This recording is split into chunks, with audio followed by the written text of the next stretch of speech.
The Guard is, well, I guess you say they're a force multiplier for everything we've done.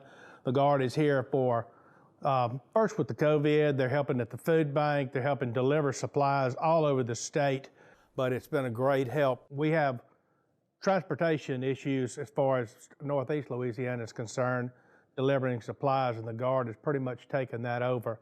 The tornado, of course, heavy equipment is something that you always need. Dump trucks here, front-end loaders, trackhoes, everything, dozers that are working at the pit where we're, getting rid of the debris and everything. So the Guard's been a great help. We've always had a good partnership with the Guard in Northeast Louisiana. I'm a former Guardsman, retired from the National Guard, retired AGR, so I know what the Guard can do, and I'm proud to have them here helping us.